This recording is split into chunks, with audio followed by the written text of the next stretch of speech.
Alright, hello there guys, NovemberJoy here, and in the last part we fully completed World 6, which is one of my least favorite worlds in the game. It's better than World 3, but still, it's one of my least favorite worlds, and it's also the part where the game starts getting really hard. But anyway, we're about to start World 7, the plant world. That's the best thing I can really call it. But anyway, I'm just gonna try to get through this in the best way that I can. So anyway, let's start off level 1. So basically this is another vertically scrolling level. You just gotta climb up all these pipes. And coming in here with some kind of way to destroy piranha plants is a very valuable thing, because there's tons of them in this area, and in that particular area, and because of the way the level is designed, you'll probably end up getting sent back there. If you take there's two pipes here. If you take the pipe on the right, you'll get sent right back down. You'll get sent right back down. And you can get a power up here by using you can get a power up here from that block in case you need it. And then you just gotta keep jumping up. Make sure you jump up there before the Koopa gets to you. Make sure you jump up there at the right time, or else the Koopa will hit you.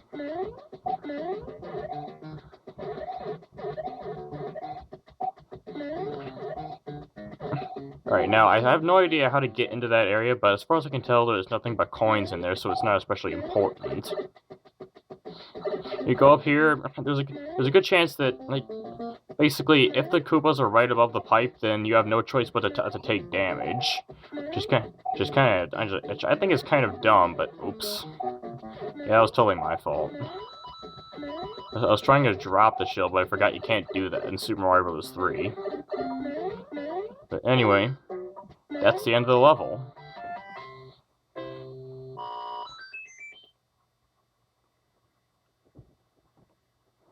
Fortunately, I didn't get another star, but whatever. Also notice this level has tons of pipes to lead you around. Now if you go into this pipe, if there is actually a reward for going this way. You'll get to this toad house over here and you'll grab an item.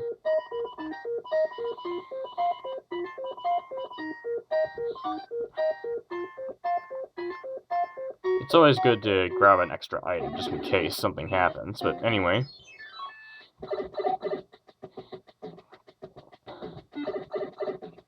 Now it's time for level 2.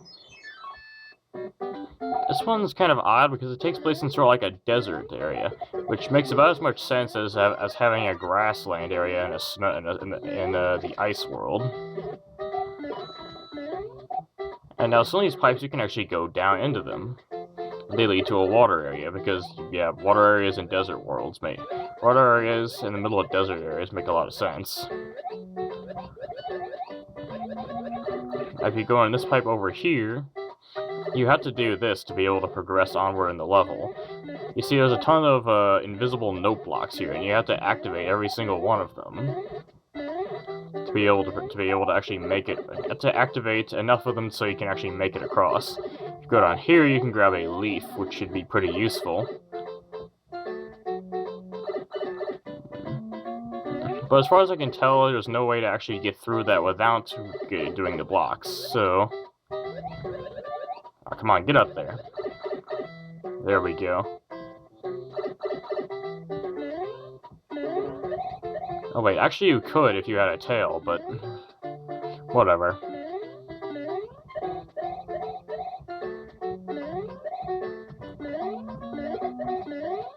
I'm surprised I actually got out of that unharmed. But anyway, I don't know why this room is here, because as far as I know, there's nothing in it. There might be something in it that I just don't know about, but whatever. Just go down this pipe, and you're at the end of the level once again.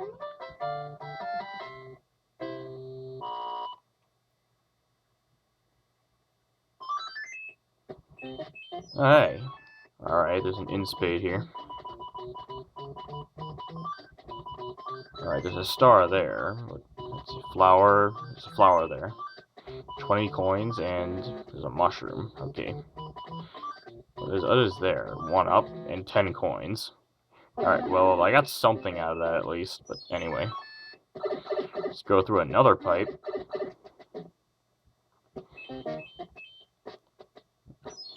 And now you actually come to a fork in the road, where at least one of the levels is optional. And this level actually has an interesting gimmick to it. It seems to be just there to show off the fact that, basically, there are some blocks that will give you a star, but they'll only actually contain a star if you already have a star when you hit them.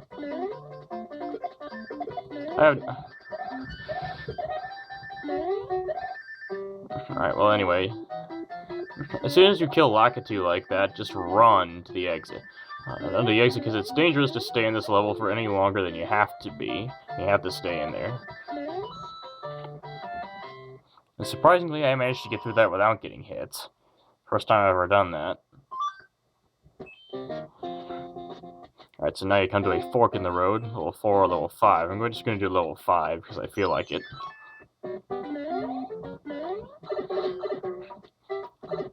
This is one of those semi-maze-like levels where you have to discern the right path, basically. Now, at first it looks a bit like it is going to be just somewhat linear and just be a series of short rooms, but that's actually not what it is. Oh, that was stupid. Wait, what the hell? Friggin' Avast antivirus.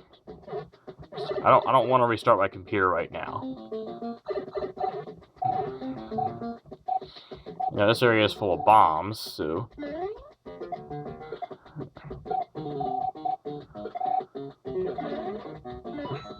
And again, you have to mess around with invisible blocks. Thankfully, there aren't any invisible blocks there, so... Anyway... You try to go up some of these pipes, some of them seem to be just there to waste your time. As you can see, that one is blocked. So it's pretty much just there to waste your time. This one, however, is not blocked. And then you can go over here and grab a power from this block over here. It's not the power-up I was hoping for, but it's still it works.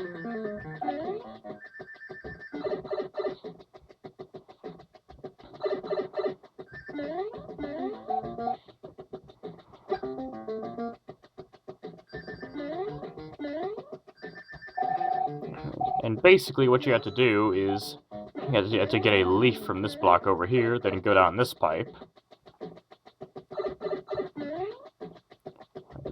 Then you have to go back up this pipe. And once you have the leaf, you just have to go over here and break this block with your tail. And, you know, something I really like doing is just doing it like that. And I'm not sure. Okay, I don't think I can make this trick work anymore. But if you have the P meter all the way full and you're going down into that pipe, then you can skip past this step. But since I don't have that, you have to make a bridge out of coin blocks.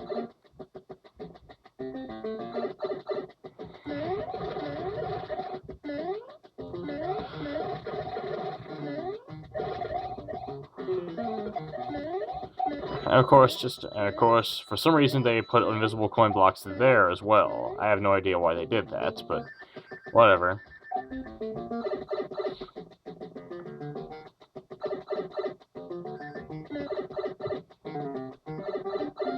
But anyway, once you do that, that's the end of the level.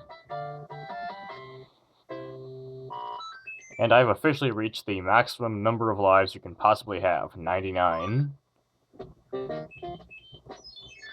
Anyway, let's see what we can get from this Toad House.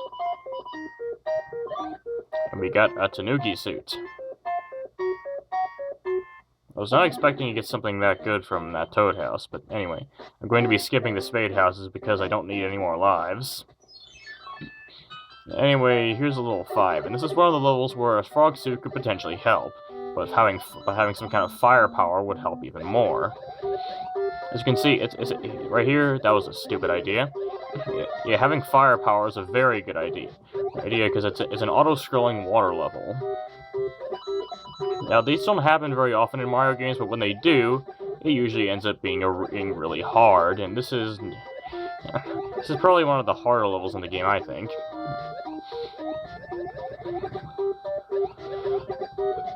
Alright, there we go. Having firepower to destroy some of the enemies that you'll be meeting is important. Now you have to deal with a maze of Electros. As you can see, you have to make your way through some very tight spaces, and I got hit. That sucked. Anyway, let's go with it. Thankfully, avoiding these blooper nannies isn't all that difficult, and neither is avoiding their babies. Still don't know why they shoot their babies at you, though. But anyway, you can get your firepower back in case you lost it from there.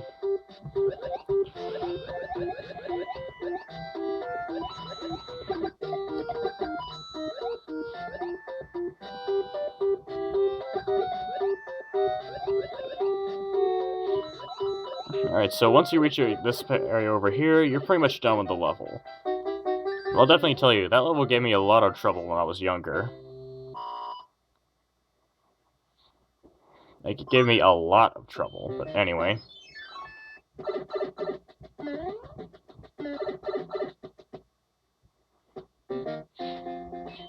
And over here, here's actually an optional level, which I'm surprised there is here. See, instead of having like Hammer Brothers or Boomerang Brothers or Sledge Brothers or anything like that, this one has munchers on the map. Now, of course, munchers don't move, but they also tend to give out much better items than any kind of brothers do.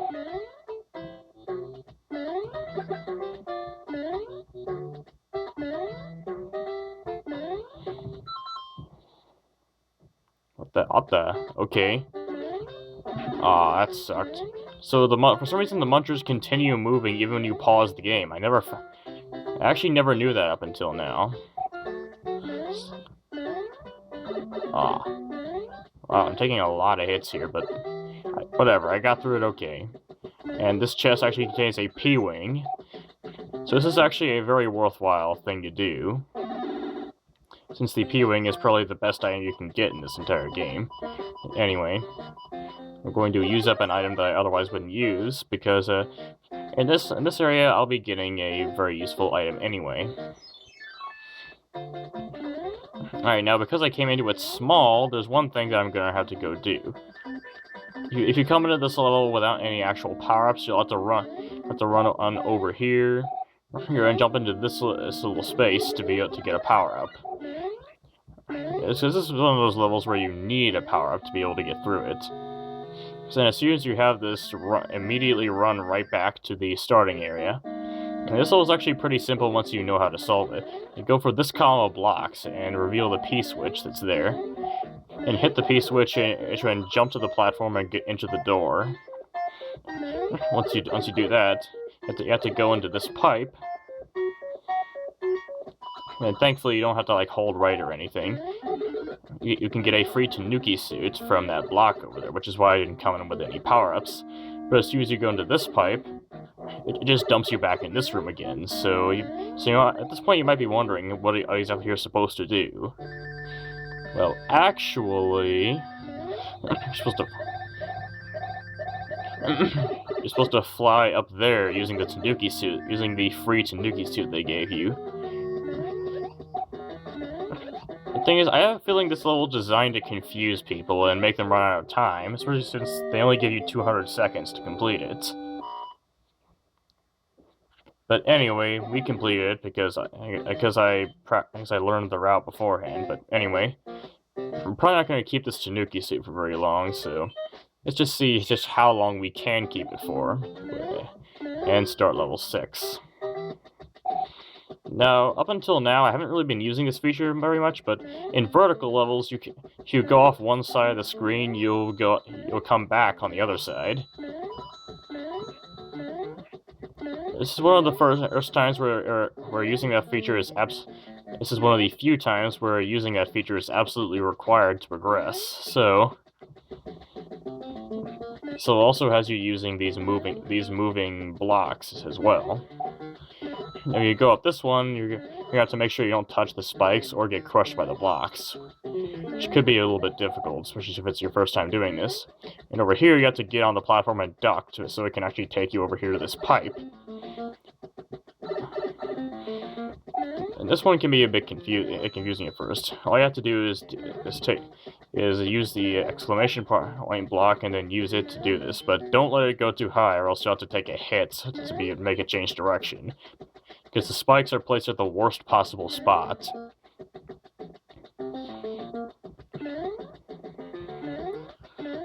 Anyway, just go over here. Oh. Actually, if you jump like this, it shouldn't be too difficult to jump over here. And from there, you just have to navigate this around all the piranha plants. And you'll need to jump into the pipe.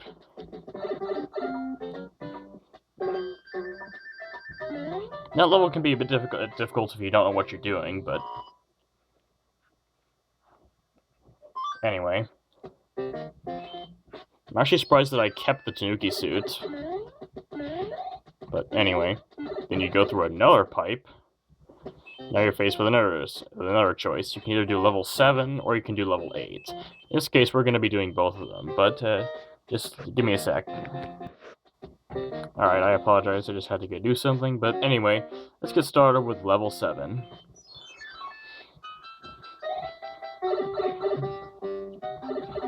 Alright, so this is a bit of an interesting level, although I really don't like it. I'm probably going to end up losing the Tanuki suit in here. Because basically, the premise of this level is that you have to use a star. You have to use a whole bunch of stars to run across this huge field of munchers.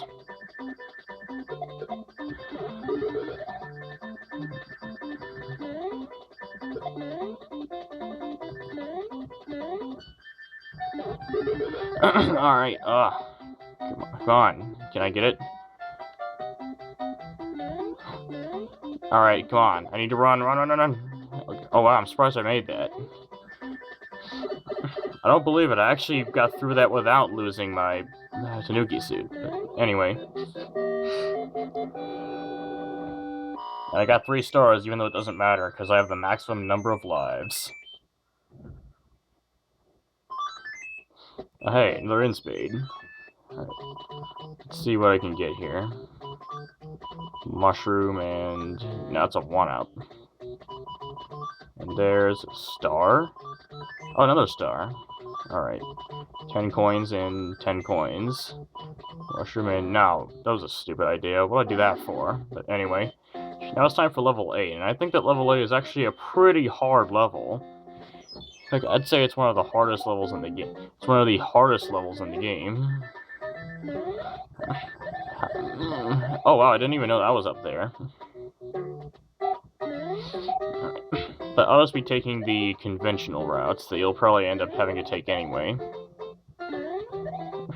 So you have to make some somewhat tricky jumps there, but at the very least you do get a star.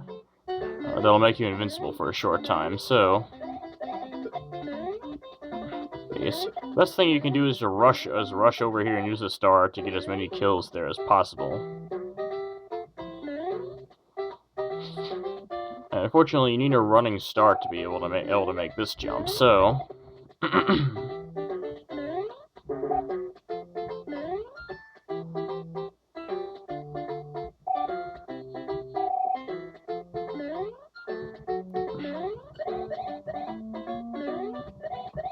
alright, there we go. These next parts are very difficult. Wait, what? Okay, well that didn't work.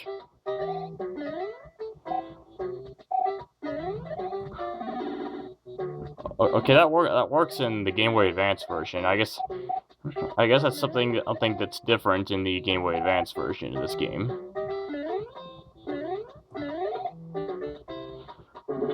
Now, the only thing that I've found that you can really do here is go over here and because those nippers are special in that they shoot fire at you.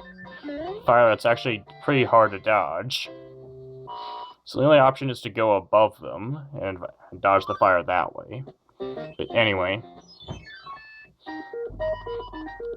Now this Toad House is definitely worth it. Because you'll get nothing but suits from it. Last time I went in here, I got a hammer suit, but I guess that's the Let's Play curse in action. I almost never get lucky when I'm recording. Anyway, I want to try to use up some of these items, but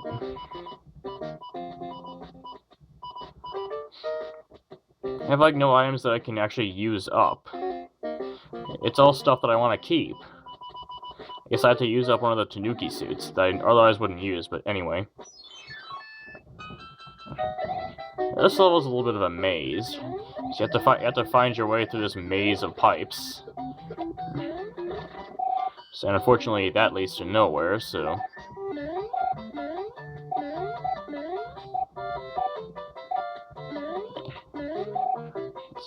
Alright, I keep on taking the wrong way. It's weird. And don't go to the left. That's probably not a good idea.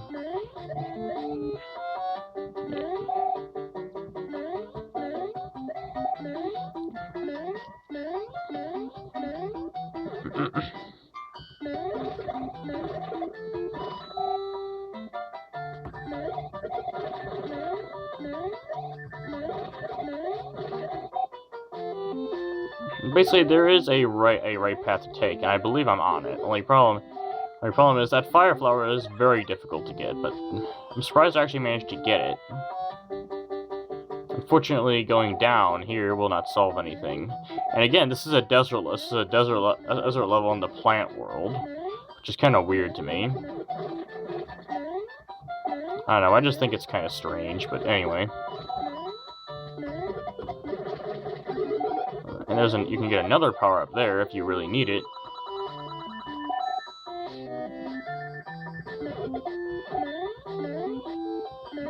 And as soon as you reach this pipe, you found the exit. And that is the right path to take. Don't try to go the upper path, because you'll just end up at a dead end and you'll have to backtrack. Alright, so now there's a fortress. There's a fortress and a muncher level left. But anyway, this is actually probably one of the hardest fortresses in the game.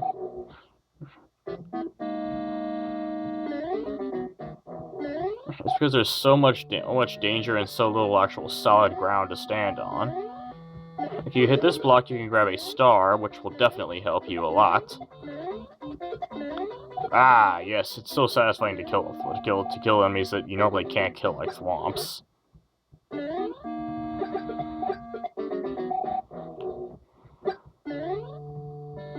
Alright, now having firepower in this area is very useful to kill those plants. And so now just grab a running start and run up here before a plant tries to attack you. And this leaf is very useful for what is coming up. So again, right here you have to get a little running start and jump out of the way. And that did not work. You have to be decently precise with your running start and running jump. And over here now. The leaf is very important to be able to not get hit by that plant down there. And here comes a very difficult section of the level. But anyway, I abused my invincibility to run past.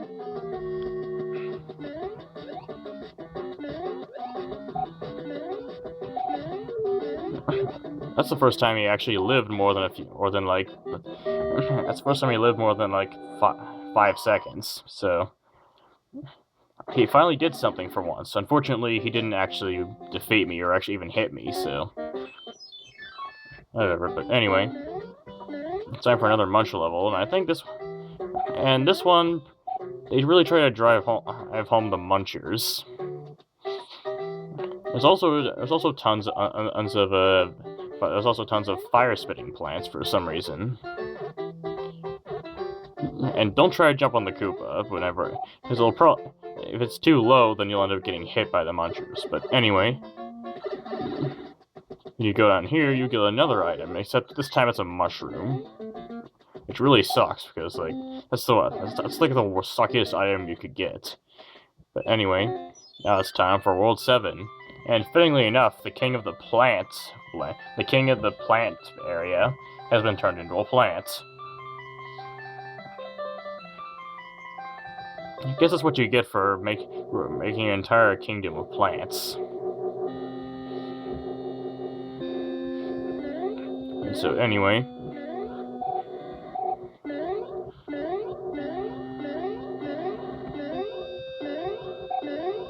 honestly, it's a better good idea to forego the bolt entirely and just jump between the flamethrower platforms.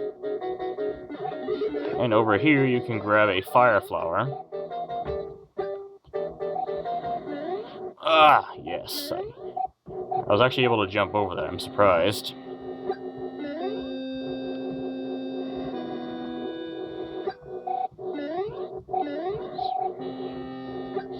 And you know, this airship actually isn't all that difficult, especially with the power-ups that it gives you.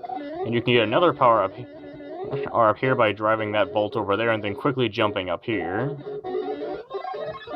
This is probably the only airships where you can get more than one power-up.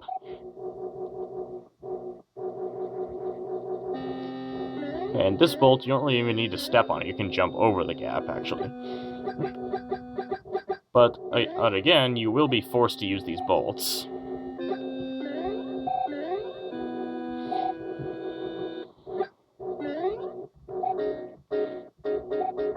Like over here, I don't see you making this jump without using the bolt.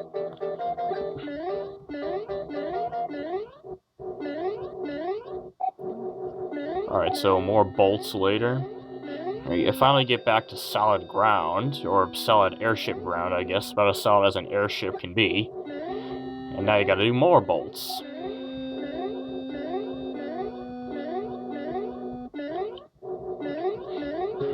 But as soon as you get past that, you're done. This is the final part of this level. The only problem with Ludwig is that he does the same thing that Morton does. He stuns you whenever he touches the ground, and that really sucked.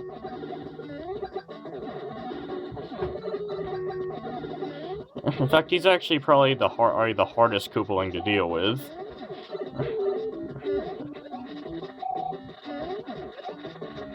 In fact, you know what?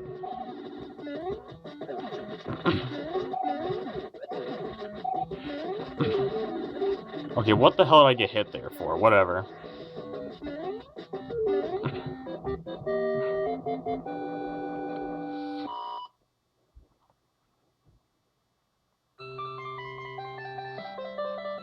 You know, the funny part is that when I was actually, practicing, I think maybe, he hit me once, but that's because I wasn't expecting it. Because I wasn't expecting him to be able to pound the ground, but other than that, I beat him pretty easily. I guess that's the Let's Play curse in action.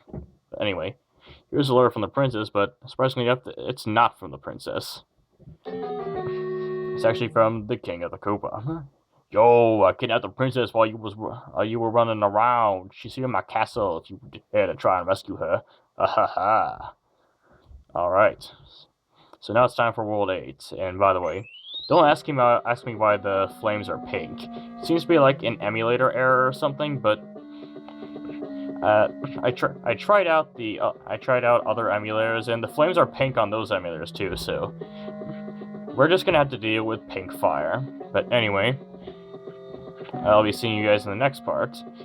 So if you like this video, be sure to like this video. Anyway, and if you want to see more videos like this, then please click the subscribe button, and I will see you guys later. For now, goodbye.